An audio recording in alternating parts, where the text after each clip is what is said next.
In one fell swoop, Danielle Smith has stood up for Albertans to protect their children. Let's get into it.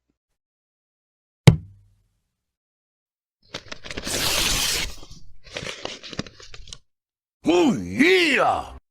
What's going on, ladies and gentlemen? Welcome back to The Fringe. Danielle Smith. I'm going to call it where I see it. She's amazing. I love everything, almost everything, she's done for Alberta.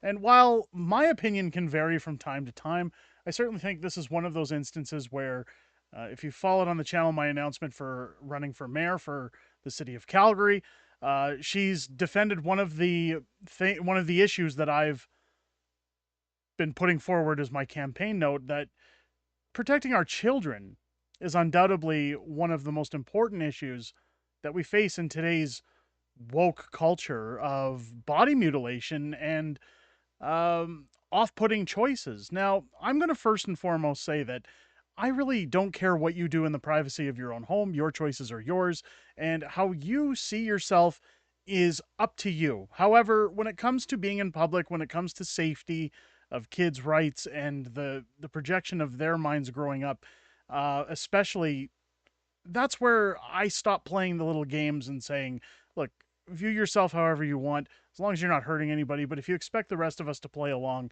that's not how life works. And unfortunately, that community really isn't getting this message, as Danielle Smith has come out yesterday to make a statement that gender identity can be a hard thing to talk about, especially when you are involved. This conversation is extremely important, and parental involvement is critical. Kids need to know we love and support them. Here's my message to all Albertans. Now, before we get into that, I just want to stress that a lot of other provinces, including the federal government, have said that schools should be introducing woke ideologies to kids to talk about their pronouns, genders. This is population control. I have said from day one, this is about population control. It's turning kids into something that they're not, and convincing kids that they have to adopt something that they weren't even knowledgeable to. I firmly believe that children get one opportunity to be children, and they're not being given those rights these days because adults are bringing them in to fight their culture war.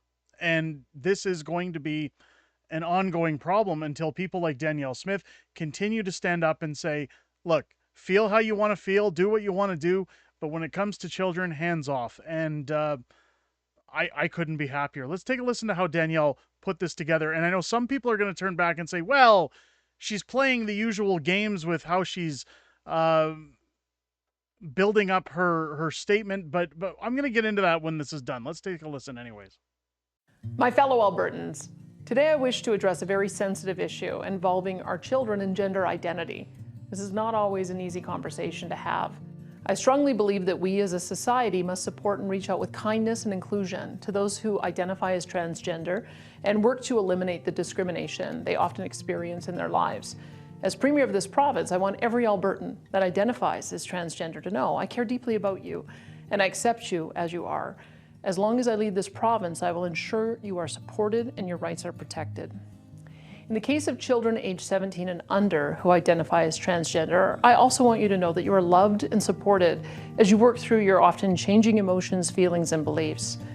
As we all know, children and teenagers are in a constant state of biological, social, emotional, and sexual development and change. They're constantly learning about themselves, trying new things, dealing with biological changes, and trying to understand a wide range of new thoughts and feelings. It's a very complicated time. In my view, one of the greatest responsibilities we as parents, teachers, and community leaders have is to preserve for our children the right to grow and develop into mature adults so that they are better prepared to make the most impactful decisions affecting their lives. Decisions like choosing a career, a partner, raising children, their interaction with legal drugs like alcohol and cannabis, their sexual activities and preferences, and many other adult choices. It is my view that list of adult choices includes deciding whether or not to alter one's biological sex. Making permanent and irreversible decisions regarding one's biological sex while still a youth can severely limit that child's choices in the future. Prematurely encouraging or enabling children to alter their very biology or natural growth, no matter how well-intentioned and sincere, poses a risk to that child's future that I as Premier, I'm not comfortable with permitting in our province. So, what Danielle has done here, and where some people might have a discrepancy, is she's taken the legal high road, so to speak. She has said that she understands people's feelings, she understands emotion, she's willing to acknowledge the transgender community. However, what she's basically stating here is that these decisions, and you've seen her bring up again alcohol, life altering decisions, having a family, having children, these are adult conversations. These aren't things that should be thrust onto children. And well, she goes on to say how the province is going to handle things. And again, the way she's constructing it is very well put.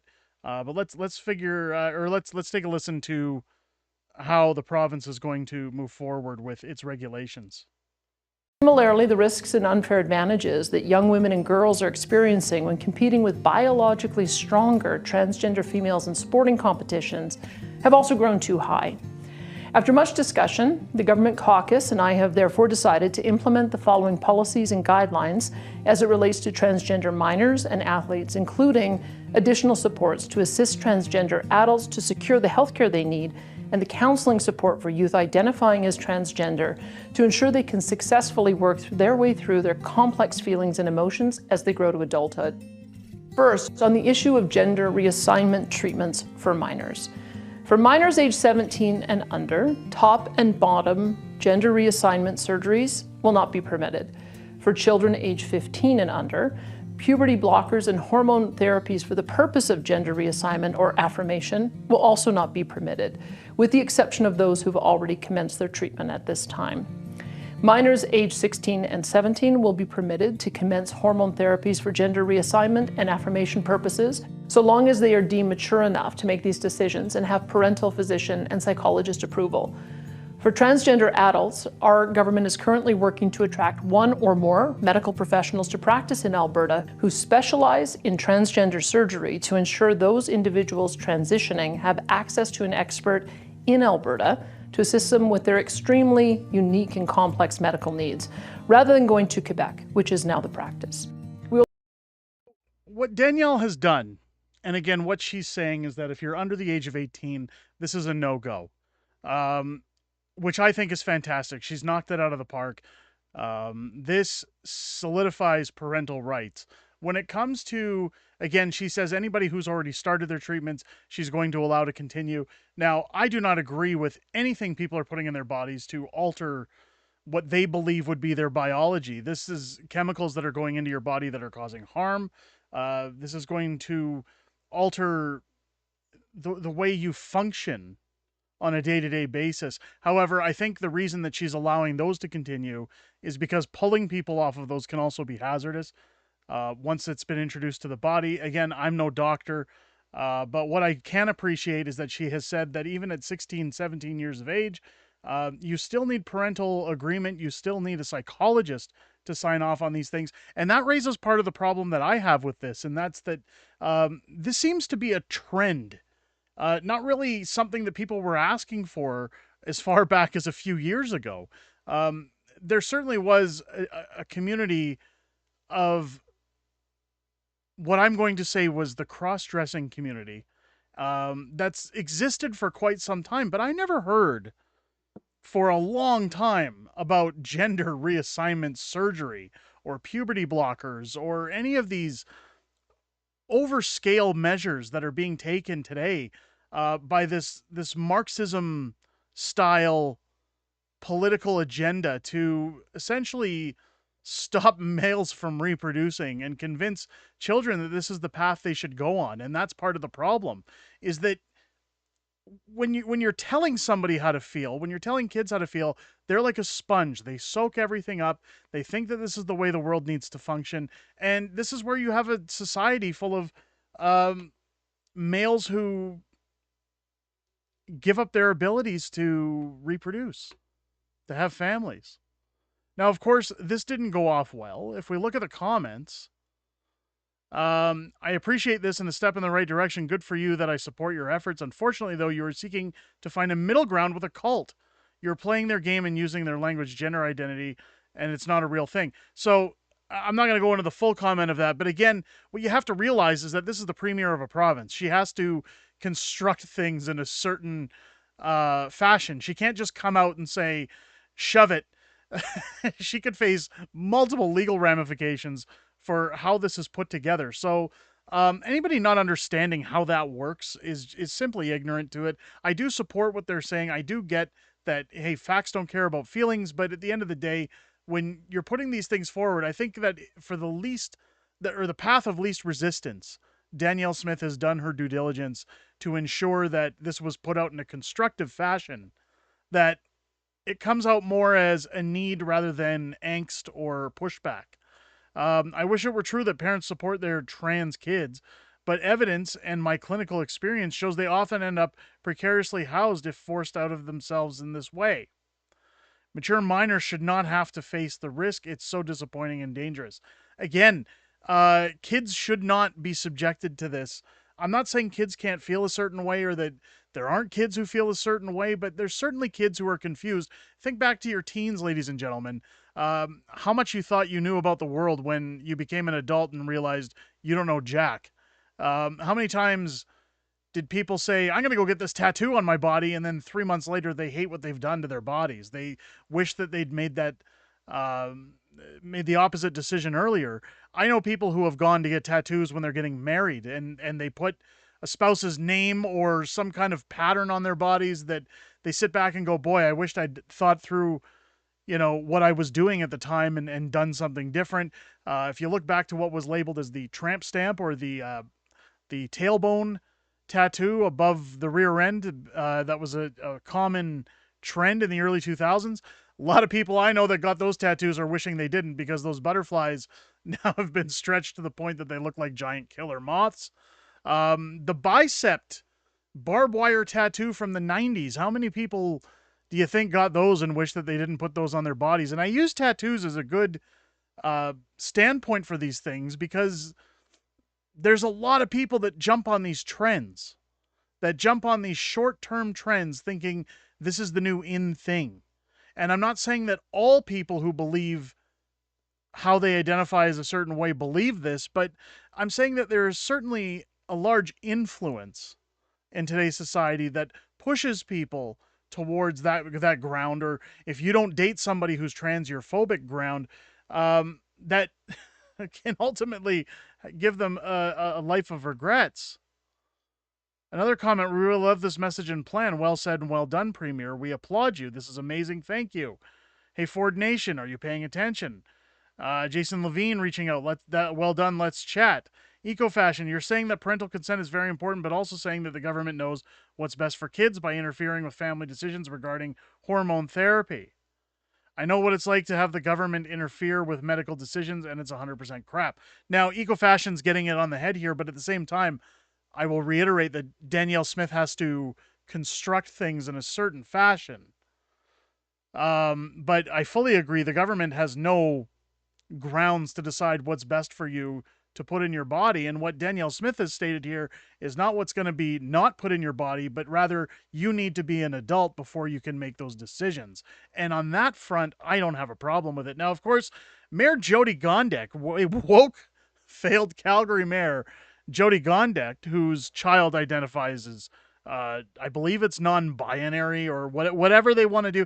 And I've said multiple times in my run for the Calgary Mayor's chair, I'm not going to bring her child into this. I'm not going to attack her child. I'm not going to attack any child. I don't think that's fair. But the parents should be the ones that are looked at. And of course, woke Mayor Jody Gondek issuing her statement, and we're going to take a look at that. But my tweet that came out basically stating that Jody Gondek protects PDF files. She has a mass hard-on for protecting PDF files. She doesn't want that data getting out. So she protects PDF files and believes children should have the right to mutilate their bodies. This is who your leader is, Calgary. I can assure you, when I take the mayor's seat in Calgary, your children will be fully protected from woke monsters like this. Now, Jody Gondek tweeting out, let's go. It's a 6-statement tweet. The proposed gender identity legislation announced by the provincial government today is an infringement on human rights, including the rights of trans kids and supportive parents who are navigating a difficult journey. Kind of like you infringed on people's rights to say that they're not allowed to protest in front of drag time story hour events, or they weren't allowed to go out in public during lockdowns. For the government to create a false narrative set to soft music that focuses mainly on biological sex, surgeries, and sports is irresponsible. No, it's not. Give me one instance where it's okay for a man to compete against women. Nobody here can argue that there's a significant advantage, and that's why they do it. It has nothing to do with how they identify. It has to do strictly with manipulating a sport and what I've put as cheating. You think Tom Brady got called for Deflategate? I mean, this is cheating at its highest power.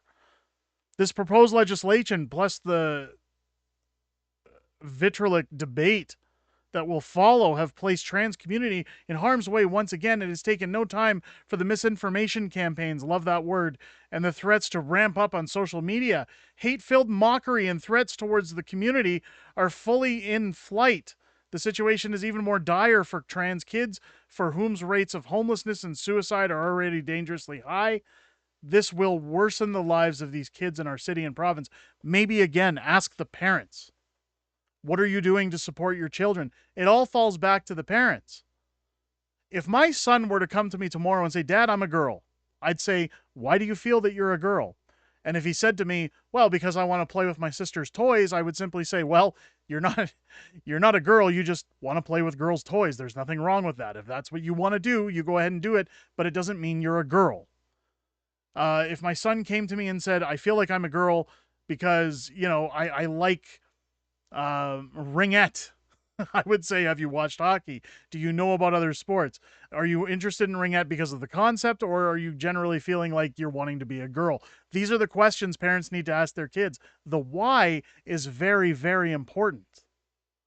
I guarantee you that even for gay kids, if you're supportive of your children and say, I appreciate you feel this way, why do you feel this way, and let's have a discussion, you're going to get far more further than by virtue signaling like Jody Gondek and putting up words like misinformation and telling your kids, you must feel this way or else you're a part of the problem. She goes on to say, to make this announcement on social media platforms with no journalistic engagement is a circulated move meant to fuel high charged ideological and political rhetoric leading up to a media availability that will be used to blame trans allies for misrepresenting the intent. Finally, she closes with, we cannot be weak in the farce of this, and we cannot turn our backs on the community. Together, it is our responsibility to ensure that decades of hard-fought battles for human rights are not wiped out, because this is just the start. If she wants to talk about human rights, this is the biggest violator of human rights in history. She stands with leaders like Justin Trudeau, who agree that you should just be locked in your home and not allowed to go out and socialize with the public. This is a woman who tells you you're only allowed to protest if they're ideologies that we agree with. This is a woman who also says, I want to preserve society while also neutering your children so that we can't reproduce. Jody Gondek stands for everything that is negative, everything that's set to destroy our humanity. She has no stake in this game other than the fact that her child identifies a certain way, and that to me is a huge conflict of interest because she's bringing her home problems into her political life, and that to me is inexcusable. Now, I have issued another tweet requesting Jody Gondek debate me on this channel live in front of an audience. And of course, we all know she's going to turn tail. She likes to hide behind her monitor. She talks about putting things on social media. This is the same woman who went to social media the first day she was mayor and decreed a climate emergency. She's now put in her bag bylaw, which again was flooded out over social media, saying that if you go to a drive-through now, you have to pay for bags. You have to pay for stir sticks, for napkins. You have to pay for single-use items. Realistically, to shut down the common business. This is a Marxist puppet in full force. This is what Calgary gets for allowing an installed mayor from, how do we say this, woke ideologies to come for. I have to watch how I say things because I don't want to get defamation put against me. Of course, she protects PDF files, but I've seen Resign Smith is now trending also on Twitter. Of course, we see moronic statements like this. The UCP has gone full Texas. They will go after your reproductive rights yet. Next, no, they won't, because they're fighting for reproductive rights. They're fighting for your ability to make your own choices. We can see down here, of course, one of the biggest things that keeps getting circulated around was from Tucker Carlson last week. No place in Alberta for this hatred. Keep MAGA trash out. Of course, they're going to use words like MAGA, again, much like Pierre Poilievre and Justin Trudeau, to associate Danielle Smith with extremism. Again, I don't think there's anything wrong with loving your country, with saying to make America great again. I don't see the problem. And if you look at any of the discussion that took place amongst these individuals during the Tucker Carlson event, which is also available to watch currently on Rebel News, what a presentation it was, and very, very good discussions that took place, very good ideologies that were shared there. Of course, this means nothing more than we're winning the fight. I applaud Danielle Smith for what she's done. Let me know what you guys think down below in the comments.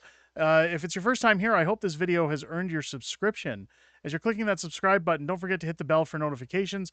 Join us live tomorrow night at 6 Pacific, 6 p.m. Pacific time, 7 p.m. Mountain, 8 p.m. Central, as I sit down here on the channel for Friday Night Fringe with Tamara Leach here in the studio. It's going to be a great show. I'm looking forward to talking with her. We're pretty much going to talk about whatever she wants. I'm not sure of the stipulations she's still under with her legal obligations to her ongoing trial for the Freedom Convoy. So be patient with us in that community, folks. We will be taking your questions. We'll answer all the questions that we can. It's going to be a fun hangout, so make sure to join us again, 6 p.m. Pacific time tomorrow night. Also a reminder that if you head over to our site, unacceptablefringebooks.com, all of our books are on clearance right now. The site will be shutting down as of February 25th. So if you've been looking to get your hands on a signed copy of one of my books in our amazing series, this is your last chance to do so. You have until February 25th to pick up your copies. Keep in mind that all purchases include free Canada-wide shipping. But there is limited supply online. Not every book is currently available. We've run out of stock, so please be understanding that this is a inventory clearance and nothing more. I hope you guys enjoyed this video. I look forward to seeing you all tomorrow night. I'll catch you on the next one.